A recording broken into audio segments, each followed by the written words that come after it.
Silahkan. Ya, ada lagi? Maka Mic nomor 17 dipersilahkan.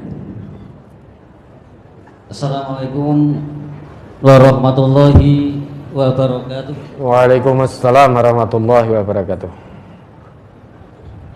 Saya Pak Ustadz, nama Yeah. Ahmad Fahrozi dari Pekalongan. Alhamdulillah sudah 6 tahun baru datang kemari karena kemarin ada corona. Ya, Dan alhamdulillah alhamdullah. saya sehat walaupun katanya kena corona. Ya, banyak. Hanya kami mohon penjelasan yaitu surat Az-Zumar ayat 69. Surat Az-Zumar ayat 69 karena saya membaca hadis kok pada waktu di Padang Mahsyar ini matahari diturunkan sampai 1 mil, sedangkan di sini ini adalah dan bumi Padang Mahsyar menjadi terang benderang dengan cahaya keadilan Tuhannya. Mohon penjelasan agar kami ini juga lebih terang. Maaf dan terima kasih. Assalamualaikum warahmatullahi wabarakatuh. Waalaikumsalam warahmatullahi wabarakatuh. Sama, berarti Bapak juga LC ini. Ya toh? Lulusan Covid juga. Insya Allah banyak temannya. Ya, maka disyukuri kesehatan yang Allah berikan. Sebagai wujud rasa syukur kita atas kesehatan yang Allah berikan, semakin mendekat, semakin semangat dalam ketundukan dan ketaatan kepada Allah. Oke, mari coba dibaca saja ayatnya. Surat Az-Zumar surat ke-39 ayat 69. Wa asyraqatil ardu binuri rabbiha wa wudi'al kitabu wa ji'a bin Wa asyraqatil ardu binuri rabbiha wa wudi'al kitabu wa ji'a bin nabiyyina wasyuhada'i wa qudiya bainahum bil haqqi wa hum la yudlamun. Dan terang benderanglah bumi padang mahsyar dengan cahaya keadilan Tuhannya, dan diberikanlah buku perhitungan perbuatan masing-masing, dan didatangkanlah para nabi dan saksi-saksi, dan diberi keputusan di antara mereka dengan adil, sedang mereka tidak dirugikan. Apa kaitannya dengan hadis tadi? Hadis tadi menceritakan, menjelaskan dengan gamblang dahsyatnya huru-hara kiamat. Sampai-sampai matahari itu didekatkan. Lah saat ini belum terjadi kiamat. Matahari sangat jauh dengan kita. Kalau pas menyengat, kita terasa gerah, panas tidak? Panas, gerah. Di hari kiamat nanti lebih dahsyat lagi. Matahari sangat didekatkan oleh Allah. Sehingga digambarkan itu jaraknya hanya sejengkal, hanya sakilan ibaratnya. Itu penggambaran betapa dahsyatnya huru-hara hari kiamat. Tidak pernah terjadi fenomena seperti itu sebelumnya. Selama dunia berputar ini sudah pernah terjadi bencana di mana-mana. Sudah pernah terjadi kemarau panjang di mana-mana. Bahkan terik matahari sudah pernah menyengat sampai 40 derajat Celcius, 42, 43, 45 dan seterusnya. Dalam keadaan itu sungguh sangat panas. Panjenengan pernah ke Mekah sana, Saudi sana pernah itu. Suhu 40 derajat itu sudah panas luar biasa. Padahal posisi matahari masih sangat-sangat jauh. Tetapi di hari kiamat itu didekatkan oleh Allah, sehingga fenomena dahsyatnya kiamat tidak pernah kita lihat. Tidak pernah dilihat oleh manusia dengan mata kepala telanjang. Sehingga sungguh sangat panas. Dan bukan hanya matahari saja, Bapak. Bahkan laut semuanya meluap dan dalam keadaan panas. Wa idzal biharu sujjirat. Dalam ayat lain, wa idzal biharu fujjirat. Jadi semua laut yang ada di alam semesta ini semuanya meluap. Dan dia panas, sudah meluap, airnya panas, matahari didekatkan. Belum lagi kekacauan karena hancurnya gunung-gunung yang sebagai pasak. Sekarang ini kita bisa duduk tenang seperti ini. Kenapa? Karena Allah tancapkan gunung sebagai pasak. Wa alqa fil ardi rawasiya an tamida bikum. Kata Allah kan begitu. Gunung sebagai rawasiya, sebagai pasak. Andai kata gunung itu tidak ada, maka kita tidak bisa duduk nyaman ini. Wes terpanting-panting, terombang-ambing oleh pusaran angin yang begitu kencang. Adanya kita tetap bisa tenang, berjalan tenang ini itu karena Allah tancapkan gunung itu. Sehingga pusaran angin bisa tertahan oleh gunung. Yang sampai kepada kita angin yang bersahabat. Andai kata gunung nanti di hari kiamat dicabut bahkan hancur lebur, yang tampak gagah kokoh selama ini, gunung-gunung itu akan hancur lebur beterbangan seperti kapas. Seperti kapas. Sehingga kecil seperti gubar. Hancur kecil-kecil berterbangan ke sana kemari. Maka pada saat itu terjadi, manusia sangat ketakutan. Masing-masing ingin menyelamatkan dirinya sendiri. Tidak peduli lagi dengan istrinya, tidak peduli dengan suaminya, tidak peduli dengan anak-anaknya, bahkan anaknya masih menyusu pada dirinya, ibaratnya. Bahkan unta-unta yang bunting ditinggalkan, sudah tidak dirawat lagi. Saking takutnya. Fenomena yang sungguh luar biasa. Dan hari itu pasti datang. Kenapa? Karena Allah sudah tetapkan, Allah janjikan. Idza waqa'atil waqi'ah. Idza zulzilatil ardu zilzalaha. Semua beban yang terkandung dalam semesta ini dikeluarkan oleh Allah. Semburat yang dikandung bumi semuanya keluar. Coba dibayangkan, baru lumpur di Sidoarjo saja sudah hancur lebur itu. Itu baru lumpur, baru sak kuku irengnya, kita saja belum ada lumpur yang keluar. Nah, nanti isi bumi keluar semua. Matahari didekatkan. Panas bertambah panas. Tapi ada yang tetap merasakan kesejukan karena mendapatkan naungan dari Allah.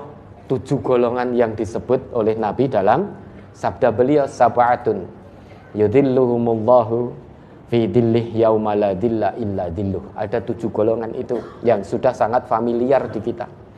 Maka berusahalah untuk menjadi 7 golongan itu. Berusaha agar nanti di padang mahsyar, di saat huru-hara itu terjadi, kita tetap mendapatkan naungan dari Allah, sehingga tetap merasakan kesejukan demi kesejukan. Ayat ini yang tadi itu, wa asyraqatil ard, padang mahsyar, bumi itu tampak terang benderang. Dengan apa? Terang benderang dengan keadilan.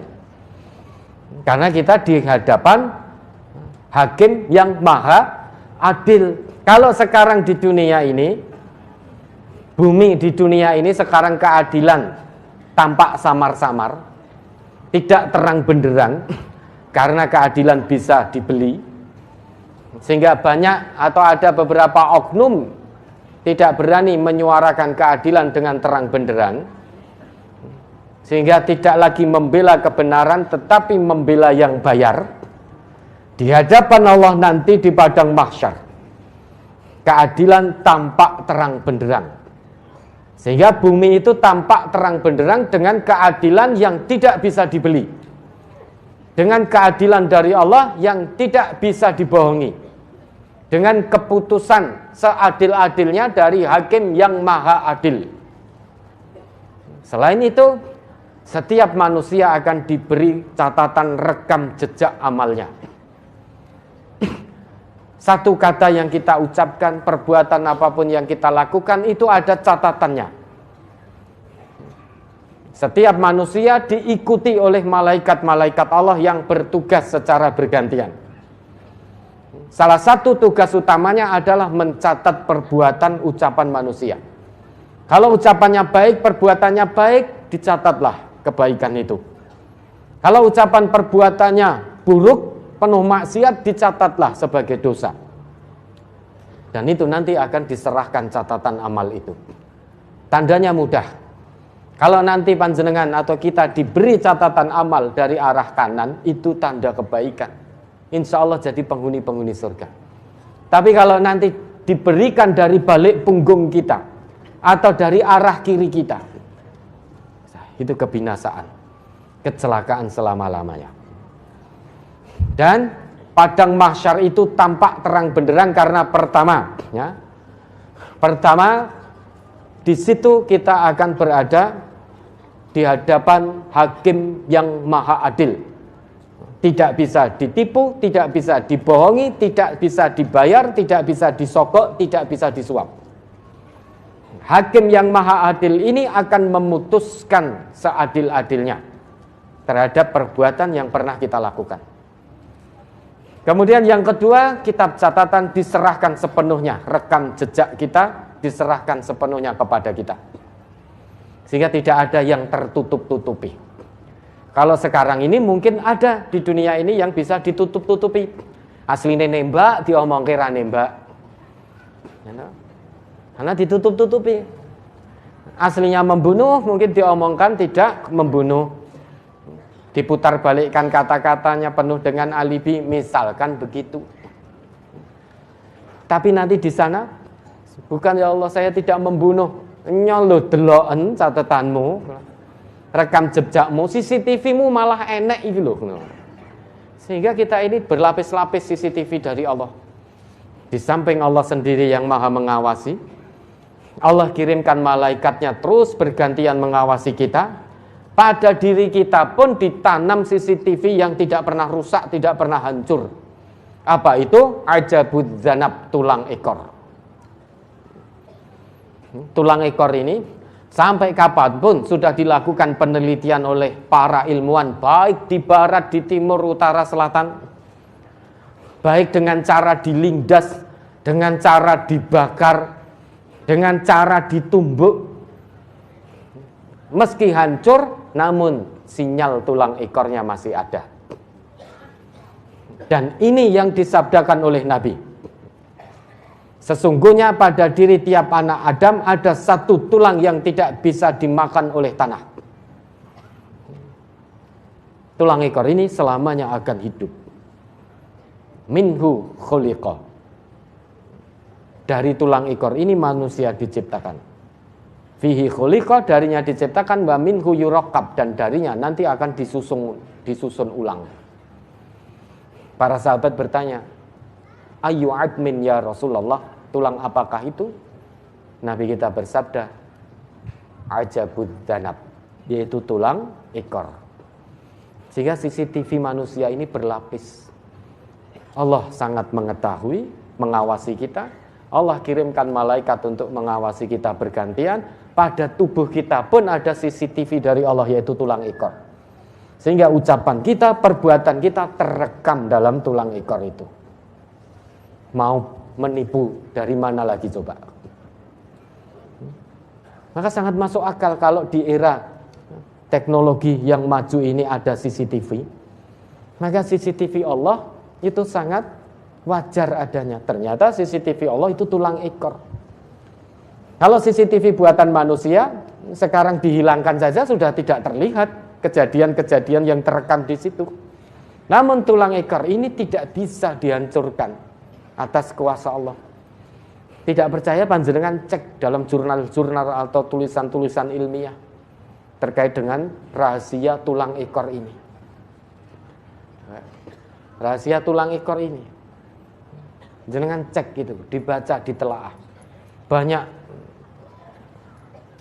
percobaan-percobaan, penelitian-penelitian ilmiah untuk menghancurkan tulang ekor, tapi tidak bisa hancur. Dibakar ya hangus, ya jadi abu, tapi masih ada sinyalnya. Maka hati-hati kalau mau berbuat maksiat. Ya. Tunggu dulu. Pengawasan dari Allah berlapis, dan itu nanti dimintai pertanggungjawaban. Tidak ada satupun hamba manusia, hamba Allah ya, yang didolimi di padang mahsyar. Nah, terangnya di situ dalam arti bumi padang mahsyar itu terang seterang-terangnya dengan cahaya keadilan dari Allah. Sehingga yang A tetap A, yang B tetap B. Sehingga tidak ada satupun yang dirugikan. Pelaku-pelaku maksiat dia akan menerima balasan kemaksiatannya, seret ke neraka.